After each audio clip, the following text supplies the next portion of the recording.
కేంద్రంలో వరుసగా మూడోసారి అధికారాన్ని చేపట్టనున్న ఎన్డీఏ ప్రభుత్వ ఏర్పాటుకు అవసరమైన లాంఛనాలను చకచకా పూర్తి చేస్తోంది. ప్రధాని నరేంద్ర మోదీని ఎన్డీఏ పక్ష నేతగా ఎన్నుకునేందుకు ఎన్డీఏ తరఫున తాజా ఎన్నికల్లో గెలిచిన ఎంపీలంతా ఢిల్లీలో పాత పార్లమెంట్ భవనంలోని సెంట్రల్ హాల్లో నేడు సమావేశం కానున్నారు. ఈ భేటీలో మోదీ నాయకత్వానికి లాంఛనంగా ఆమోదముద్ర వేయనున్నారు. ఈ నెల 9న మోదీ ప్రమాణం చేయనుండగా కేబినెట్లో మిత్రపక్షాలకు ఏ పదవులు ఇవ్వాలి, పార్టీ నుంచి ఎవరెవరిని తీసుకోవాలనే అంశంపై భాజపా అగ్రనేతలు సుదీర్ఘ మంతనాలు జరుపుతున్నారు.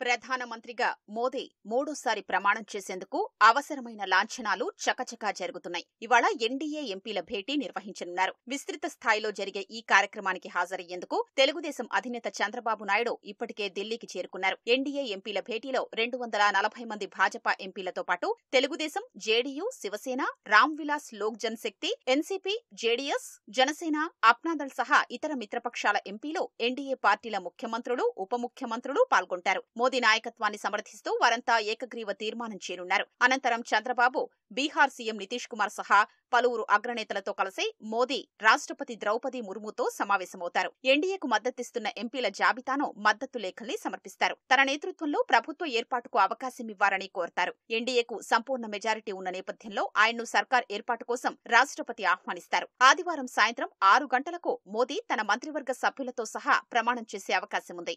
మోదీ మంత్రివర్గంలో కూటమిలోని పార్టీలకు ఎన్ని మంత్రి పదవులు దక్కుతాయన్నది ఆసక్తికరంగా మారింది. రాజ్యాంగ నిబంధనల ప్రకారం లోక్సభ సంఖ్యాబలంలో 15% మంత్రివర్గంలో సభ్యులు ఉండొచ్చు. ప్రస్తుతం 81 మందిని అమాత్యులుగా తీసుకోవచ్చు. ప్రభుత్వ ఏర్పాటుకు అవసరమైన సంఖ్యాబలం భాజపాకు సొంతంగా లేదు కాబట్టి గత 2 దఫాలతో పోలిస్తే కేబినెట్లో మిత్రపక్షాలకు ఈసారి ప్రాధాన్యం పెరిగే అవకాశాలు ఉన్నాయి. మిత్రపక్షాల సంఖ్యాబలం ఆధారంగా ప్రధానమంత్రి వాటికి మంత్రి పదవులు కేటాయిస్తారా, లేదంటే మరేదైనా కొత్త ఫార్ములా అనుసరిస్తారా అన్న దానిపై ఉత్కంఠ నెలకొంది. గత 2 పర్యాయాలు మిత్రపక్షాలకు పౌర విమానయానం, ఉక్కు, ఆహార శుద్ధి, భారీ పరిశ్రమలు వంటి శాఖల్నే భాజపా కేటాయించింది. గతంలో సంకీర్ణ ప్రభుత్వాల సమయంలో వ్యవసాయం, గ్రామీణాభివృద్ధి, రైల్వే, టెలికాం, వాణిజ్యం, నౌకాయానం వంటి కీలక శాఖల్ని మిత్రపక్షాలకు ఇచ్చిన సందర్భాలు ఉన్నాయి. మరోవైపు టాప్ 4గా చెప్పుకునే హోం, ఆర్థికం, రక్షణ, విదేశీ వ్యవహారాల శాఖల్ని భాజపా తన వద్దే ఉంచుకోవడం ఖాయంగా కనిపిస్తోంది. ప్రస్తుత మంత్రివర్గంలో 22 మంది సార్వత్రిక సమరంలో ఓడిపోయారు. ఎన్నికలకు ముందే 10 మంది మంత్రులు వివిధ రాష్ట్రాల్లో ఎమ్మెల్యేలుగా గెలిచారు. ఈ నేపథ్యంలో ఈసారి కేంద్ర మంత్రివర్గం కొత్తవారితో సరికొత్త రూపు సంతరించుకునే అవకాశముంది.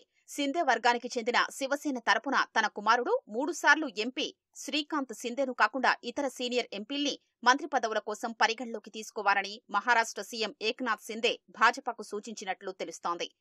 ప్రస్తుతం ఎన్డీఏలో భాజపా తర్వాత అత్యధిక సంఖ్యలో ఎంపీలు తెలుగుదేశానికే ఉన్నారు. ఆ పార్టీ సభ్యులకు మంత్రివర్గంలో సముచిత స్థానం దక్కుతుందనే అంచనాలు ఉన్నాయి. అయితే చంద్రబాబు నాయుడు రాష్ట్ర ప్రయోజనాలకే ఎక్కువ ప్రాధాన్యమిస్తుంటారని తెలుగుదేశం వర్గాలు గుర్తు చేస్తున్నాయి.